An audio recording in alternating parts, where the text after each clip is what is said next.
നിങ്ങൾ കാണുന്നില്ലേ ഇപ്പോൾ സുബ്ഹാനല്ലാഹ് കാര്യമായ ആലിമീങ്ങളെ വിളിച്ചുകൊണ്ടുവന്നു, അതേ കാര്യമായ സയ്യിദന്മാരെ വിളിച്ചുകൊണ്ടുവന്നു, എന്നിട്ട് സ്റ്റേജിലിരുത്തിയിട്ട് നിക്കാഹ് നടത്തി. സുബ്ഹാനല്ലാഹ് അങ്ങനെ പല ആലിമീങ്ങളെയും ക്ഷണിച്ചു കൊണ്ടുവന്നു.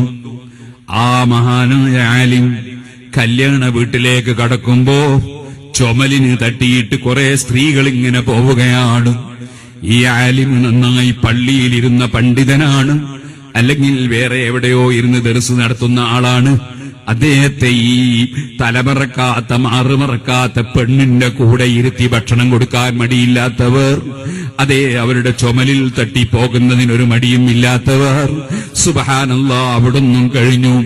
ആ പണ്ഡിതൻ ഇറങ്ങുമ്പോഴേക്ക് അതാ വധുവായ പെൺകുട്ടിയെ, അതേ ചെറിയ പ്രായത്തിലുള്ള ആ പെൺകുട്ടിയെ നല്ല വസ്ത്രം ധരിപ്പിച്ച് നല്ല പൗഡറിട്ട് എല്ലാവിധത്തിലും മിനുക്കിയെടുത്ത് നല്ല അതാ അത്തറും പുരട്ടി, എന്നിട്ട് എല്ലാ സ്പ്രേയും അടിച്ച് എല്ലാ പൊന്നും ധരിപ്പിച്ച് സ്റ്റേജിലേക്ക് കയറ്റിക്കൊണ്ടുവന്ന് പിന്നെ എല്ലാ യുവാക്കൾക്കും കാണാനുള്ളൊരു വസ്തുവായി ആ പെണ്ണിനെ പ്രകടിപ്പിക്കുന്ന മനുഷ്യന്മാരില്ലേ?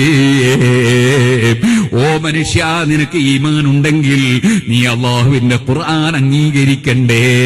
വഖുല്ലിൽ മുഅ്മിനീന യഗ്ളൂ മിൻ അബ്സാരിഹിം വയഹ്ഫദൂ ഫുറൂജഹും. പുരുഷന്മാരോട് പറഞ്ഞത് അന്യപെണ്ണിലേക്ക് നോക്കരുതെന്നല്ലേ? അതേ സ്ത്രീകളോടും പറഞ്ഞത്, അന്യപെണ്ണിനോടും പറഞ്ഞത് നീ പുരുഷന്മാരെ നോക്കി ആസ്വദിക്കരുതെന്നല്ലേ?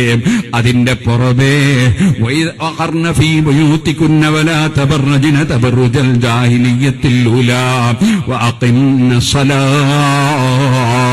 സ്ത്രീകളെ, നിങ്ങൾ വീട്ടിൽ അടങ്ങി ഒതുങ്ങി കഴിയണം. അത്യാവശ്യത്തിനെ നിങ്ങൾ വീട്ടിൽ നിന്ന് പോകേണ്ടതുള്ളൂ. നിങ്ങളെ നിസ്കാരം പോലും നിങ്ങൾ വീട്ടിൽ വെച്ചാണ് നിർവഹിക്കേണ്ടത്. നിങ്ങൾ ഒരിക്കലും വിവരമില്ലാത്ത കാലഘട്ടത്തിൽ ജാഹിലിയ കാലത്തിൽ പ്രകടിപ്പിച്ചതുപോലെ നിങ്ങളെ ഭംഗി പ്രകടിപ്പിക്കരുതേ.